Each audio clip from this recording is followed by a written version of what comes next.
British advanced pain clinic, నొప్పి మాయం, surgery దూరం. For appointments 9155515563.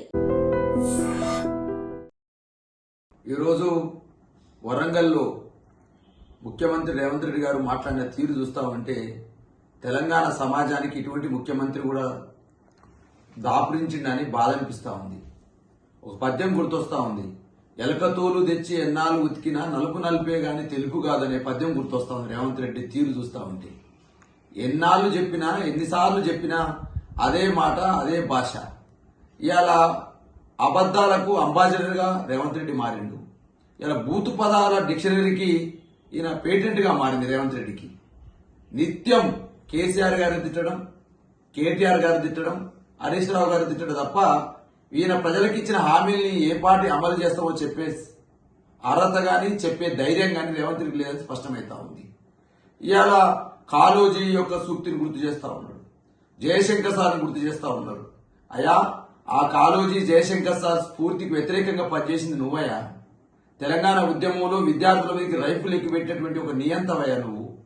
తెలంగాణ ఉద్యమం జరుగుతా ఉంటే చంద్రబాబు నాయుడు సంఖలో ఉండి తెలంగాణ వ్యతిరేక కుట్రలు చేసింది నువ్వయ్యా.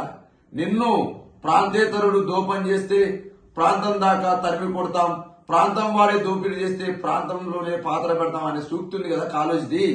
ఆ సూక్తి నీకు వర్తిస్తాయా రేవంత్ రెడ్డి? ఏం మాట్లాడతావు నువ్వు? ఒక తెలంగాణ రాష్ట్రాన్ని సాధించిన స్వాప్నికుని కేసీఆర్ పట్టుకొని ఇష్టం వచ్చినట్టు మళ్ళీ వరంగల్లో మాట్లాడతావా? కాళోజీ బాధపడతాడా నీ మాటలు వింటే? జయశంకర్ సార్ తెలంగాణ సిద్ధాంతకర్త అని మాట్లాడతావు, తెలంగాణ సిద్ధాంతకర్త బాధపడతాడాయా? ఏం మాట్లాడతావు నువ్వు? పివి నరసింహారావు లాంటి పుణ్యమూర్తి పుట్టినటువంటి గడ్డ మీద ఏం మాట్లాడుతున్నావు రేవంత్ రెడ్డి? నీ నోరు కదుపులేదా రేవంత్ రెడ్డి? ఊసర వెళ్లే సిగ్గుపడతట. ఒకనాడు తెలంగాణ బలిదేవత అన్న సోనియా గాంధీని ఇలా తెలంగాణ తల్లి అంటావు నువ్వు. అయ్యో, నేనే రంగులు మారుస్తా కదా, నాకంటే ఎక్కువ రంగులు మార్చే రేవంత్ రెడ్డి పవర్ కోసం తెలంగాణలో ఉన్నాడని చెప్పేసి ఊసర వెళ్లే సిగ్గుపడుతుంది కదా రేవంత్ రెడ్డి. ఇష్టం వచ్చినట్టు మాట్లాడితే ఖబర్దార్ రేవంత్ రెడ్డి. నువ్వు ముఖ్యమంత్రిని మర్చిపోతా ఉన్నావా? తొక్కుకుంటూ వచ్చినావట. రా చూసుకుందాం కాసుకుందాం అని మాట్లాడుతా ఉన్నావు. నువ్వేనా బాడీ బిల్డింగ్ అసోసియేషన్ మీ భారతదేశ అధ్యక్షుడు ఏమన్నా? లేకపోతే ఏమన్నా ఆటల పోటీలు నిర్వహిస్తా ఉన్నావు? ముఖ్యమంత్రి పదవి నిర్వహిస్తా ఉన్నావు నువ్వు. రా చూసుకుందాం. తొక్కుకుంటా పోతా, పండబెట్టి తొక్కుతా, ఈడ్చుకుంటా పోతా. ఏం మాట్లాడుతున్నావు రేవంత్ రెడ్డి? నీ భాష ఏంది? నీ హవాలా శైలి ఏంది? ఏమన్నా అధిష్టానం ఏమైనా అక్షింతలు పెట్టిందా? మహారాష్ట్రలో నువ్వు పోయినప్పుడు ఓటు రాతలేవా? నీ వల్ల ఏమైనా కాంగ్రెస్ పార్టీకి నష్టం జరుగుతుందని చెప్పి అధిష్టానం ఏమైనా తలంటి చేసిందా? పిచ్చి లెక్క పిచ్చి మాట్లాడతావు నువ్వు. కలదాయిన కోతి లెక్క మాట్లాడతావు నువ్వు. ఇది పద్ధతి కాదు రేవంత్ రెడ్డి. నేను అడుగుతావు నేను, ఇది పద్ధతి కాదు రేవంత్ రెడ్డి. మానుకో నీ మాటలు. ఇకనైనా మానుకోని చెప్తా ఉన్నాం. మానుకోకపోతే కుక్క కాడుకు చెప్పు దెబ్బ అని చెప్పేసి ఉన్న సామెత ఉంది. డెఫినెట్ గా ఆ సామెత నీకే వర్తిస్తుంది. కలుదాగిన కోతి లెక్క ఏదో సభ రాగానే మైక్ రాగానే పూనక వచ్చినట్టు కేసీఆర్ గారిని తిట్టడానికి వరంగల్ సభ పెట్టినట్టు కాదు కదా. నువ్వేం వరంగల్ ప్రజలకు ఏం చేస్తావో చెయ్యి. మళ్ళా ఒట్లు పెట్టినావు కదా, మళ్ళీ దేవుడి మీద ఒట్లు, మళ్ళా తిట్లు, కేసీఆర్ గారి మీద తిట్లు. ఇదేనా నీ బహిరంగ సభ యొక్క ఉద్దేశం?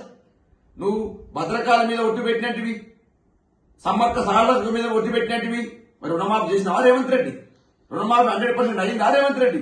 నువ్వే చెప్తున్నావు కదా కాలేదని. ఒకవైపు రుణమాఫీ ఎగ్గొట్టి దేవుని మీద ఒట్లు పెట్టి మళ్ళీ ఆ తిట్ల పురాణంతో తెలంగాణలో బూత్ పురాణం నేర్పించుంటే ప్రజలందరికీ. ఇది పద్ధతి కాదు రేవంత్ రెడ్డి. మానుకో అని చెప్పేసి బీఆర్ఎస్ పార్టీకి మేము సూచన చేస్తా ఉన్నాం. నీ పద్ధతి మానుకోకపోతే భవిష్యత్తులో ప్రజలే నీకు సమాధానం చెప్తారు. డెఫినెట్ గా ఇవాళ తెలంగాణ రాష్ట్ర ఆకాంక్ష నిజం చేసిన కేసీఆర్ గారి పైన, కేటీఆర్ గారి పైన, హరీష్ రావు గారి పైన తెలంగాణ సమాజం పట్ల రేవంత్ రెడ్డి ఎవరిస్తున్న తీరు చూసి తెలంగాణ సమాజం బాధపడతా ఉంది. వెంటనే రేవంత్ రెడ్డి గారు బేషరత్గా కేసీఆర్ గారు క్షమాపణ చెప్పాలని చెప్పేసి నేను డిమాండ్ చేస్తా ఉన్నా. మీ డాక్టర్ దూదిమెట్ల బాలరాజ్ యాదవ్, తెలంగాణ రాష్ట్ర మాజీ కార్పొరేషన్ చైర్మన్, బీఆర్ఎస్ పార్టీ రాష్ట్ర అధికార ప్రతినిధి.